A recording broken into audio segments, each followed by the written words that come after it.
Committee Chairman Ron Johnson will be part of the two of those hearings. He'll join me momentarily. And President-elect Donald Trump, with harsh words, fighting back on a civil rights icon who said Mr. Trump is not a legitimate president. Our panel on that as we look ahead on Sunday Morning Futures right now.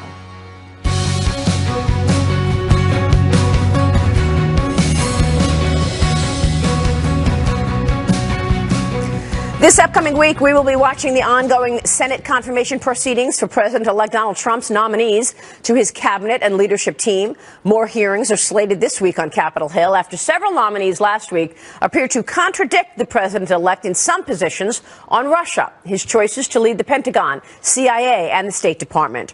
Now, 7 more hearings are set this week for picks, including Betsy DeVos as Secretary of Education, Nikki Haley as Ambassador to the United Nations, and Rick Perry to lead the Energy Department. Also, Wilbur Ross as Commerce Secretary. Want to bring in Senator Ron Johnson, a Republican from Wisconsin and chairman of the Senate Homeland Security Committee. Good to see you, Senator. Thanks so much for joining us. Good morning, Maria. Your takeaway from the confirmation hearings last week, and then I want to look forward to get your take on what we might hear this upcoming week.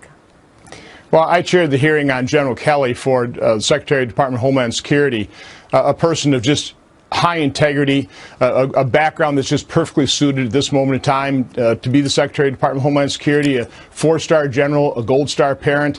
I think he will sail through the confirmation process, hopefully be confirmed on the same day.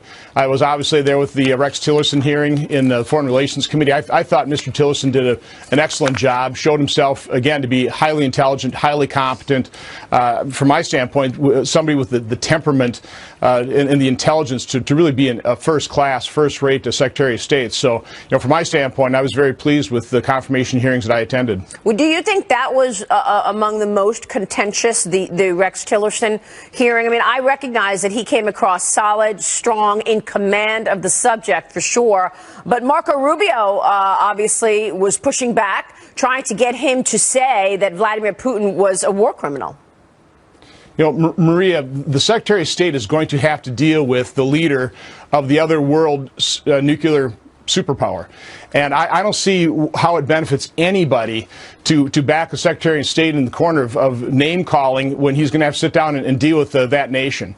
I'm not sure this is true or not, but I don't recall any other senator forcing or pushing either Secretary Kerry or Secretary Clinton to name-call that significant a world leader. So, listen, the facts are there. I certainly am extremely wary of Vladimir Putin. We've held hearings on his propaganda, on his disinformation campaigns about the political assassinations that have occurred during his tenure there as the leader of Russia. So I'm incredibly wary, but I just don't see what good it does putting a label that's going to prevent the next Secretary of State and the next administration from dealing with something they're going to have to deal with. Now we note this morning U.S. Republican Senator Rand Paul said that he will vote for Tillerson for Secretary of State. Senator Paul also says that the Obamacare replacement bill would let small business band together to buy health coverage. Do you think that there's any way that there is enough pushback to keep Rex Tillerson from becoming Secretary of State? I mean, I hope not.